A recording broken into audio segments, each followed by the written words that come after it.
আচ্ছা, কারেন্ট প্রজেক্টটা হচ্ছে একটা আরডুইনো বেস সিম্পল ইভিএম বা ইলেকট্রনিক ভোটিং মেশিন। হার্ডওয়্যার সেটআপে যেটা আছে সেটা হলো একটা কিপ্যাড, কারণ সবার এটা ভোটার আইডি নাম্বার থাকে, সেটা ইন্টারভিউ করার জন্য একটা অন অফ বাটন, যেটা হচ্ছে ফার্স্টেরটা কলম কোথায় কলম নেই। আচ্ছা, হ্যাঁ, ফার্স্টেরটা একটা অন অফ বাটন, সেকেন্ড হচ্ছে পার্টি নাম্বার 1 এর জন্য যেই ফেভার বাটনটা সেটা, পার্টি নাম্বার 2, পার্টি নাম্বার 3। যদিও কিপ্যাড দিয়ে এটা করা যেত, তবুও একটা ভোট দেওয়ার জন্য আলাদা বাটন, একটা এলইডি ইন্ডিকেট করার জন্য যে হ্যাঁ ভোটটা অ্যাকচুয়ালি রেজিস্টার্ড হয়েছে, প্লাস অ্যাডিশনালি এলসিডি তে ডিসপ্লে আর ডিবাগিং এর জন্য সিরিয়াল মনিটর। তবে এখন আমার সিরিয়াল মনিটর লাগতেছে না ঠিক এই মুহূর্তে। আচ্ছা, রিসেট করে দেখি। রিসেট করার সঙ্গে সঙ্গে যেটা আমি দেখবো সেটা হলো স্টার্ট নিয়ে বলবে যে ইনিশিয়ালাইজেশন ডান। স্ট্রিং ডিসপ্লে নিয়ে একটু সমস্যা আছে, ওটা আমি এখনো ফাইন টিউন করি নাই। এলইডি লাইটটা অফ হয়ে যাচ্ছে for sake of power saving. এখন আমি যখন অন বাটনটা টিপতেছি যে সিঙ্গল প্রেস, তাহলে অন হয়ে লাইটটা জ্বলে বলতেছে ওয়েলকাম টু ইভিএম। আবার পরে সঙ্গে সঙ্গে বলতেছে যে ইন্টার ইওর আইডি। এখন আইডিটা 0 অবস্থায় দেখা আছে, রাইট? তো আইডি আমি এখান থেকে যদি এন্টার দিই যে আমার ভোটার আইডি সাপোজ 93, রাইট? 93 দিয়ে শো করলো, কিন্তু মানে আমার ভোটার আইডি এন্ট্রি যে ফিনিশ এটা বোঝানোর জন্য আমাকে ডি প্রেস করতে হবে, অন্যথায় হবে না জিনিসটা। আচ্ছা, ডি প্রেস করার পর বলতেছে যে ইফ দি ইজ ফাউন্ড, তারপর বলতেছে প্রেস এনি পার্টি, মানে যে কোনো পার্টির জন্য একটা বাটন প্রেস করাতে। এই জায়গাটা বারবার স্কিপ করে চলে যাচ্ছিল, তো সিম্পলি একটা ফ্ল্যাগ দেওয়ার জন্য এটা এখন স্টেবল, আলহামদুলিল্লাহ। নেক্সট, যে কোনো একটা পার্টি আমি প্রেস করবো, বাটন গুলা খুবই কি বলে এটাকে, খুবই উইক, তো সিগন্যাল গুলো ঠিক মতো পাস করতেছে না। আমি ডিরেক্টলি এগুলোকে গ্রাউন্ডেড করে রাখছি। তো যদি সুইচগুলো কনফিগার করা অ্যাক্টিভ হাই হিসাবে, তো আমি যদি এটা পুল করি তাহলে এটা যেহেতু গ্রাউন্ড পাচ্ছে না, ফ্লোটিং হিসাবে এটা হাই পেয়ে যাচ্ছে এবং রেজিস্টার হয়েছে। এর বাই দ্য ওয়ে এটা হচ্ছে পার্টি 3।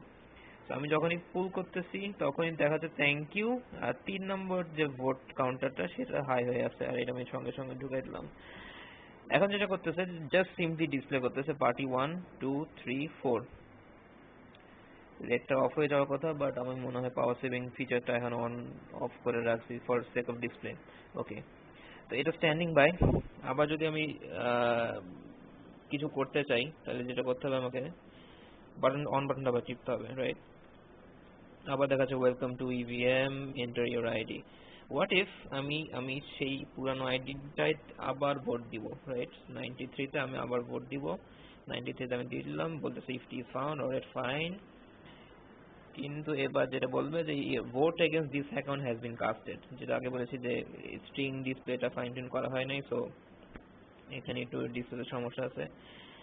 তো পার্টি 3 একটা ভোট পেয়ে আছে, এইটাতেই এখন ফিক্সড, রাইট? এখন যেটা করব সেটা হলো একটা নতুন ভোট দিব, বাট এবার কোনো রেকগনাইজ কোনো ভোটার আইডি না, মানে ইনভ্যালিড একটা র্যান্ডম ভোটার আইডি দেখি যদি চেষ্টা করে, যদি লাইক দ্যাট টাইপের জিনিস। Enter your voter ID আমি দিচ্ছি 56, which doesn't have any database entry. You are not recognized. System তোমাকে চেনে নাই, সো তোমার ভোট দেওয়ার কোনো ক্ষমতাই নাই। P3 চলে গেল। অলরাইট দেন, তারপর যদি আমি একটা নতুন ভোট কাস্ট করি, নন্দিতা ইজ ফাউন্ড, আবার আমি পার্টি 3 কেই ভোট দিব, থ্যাংক ইউ। এবার party 3, oh by the way যেটা বলতে ভুলে গেছি, লেট জ্বলবে কিন্তু সাথে সাথে to indicate whether or not the vote has been casted, just visual in কি বলে এটাকে, ভিজুয়াল ইন্টারপ্রিটেশন। সো পার্টি 3 এখন 2 ভোটে লিডিং, সব বাদ বাকি পার্টি হচ্ছে সব অফ। 4টা পার্টি প্রভিশন রাখছি, কিন্তু এখানে সুইচ লাগাইছি 3টা জাস্ট টেস্টিং পারপাসে। আর আরডুইনো কোডটা যথেষ্ট বড়, প্রায় কমেন্ট টমেন্ট সব মিলায় 400 লাইনের মতো, বাট এমনি মোটামুটি ছোটোর উপরে আছে। 309,000 বাইটস, 3% and 8% ইউজেস, খুব একটা বেশি না।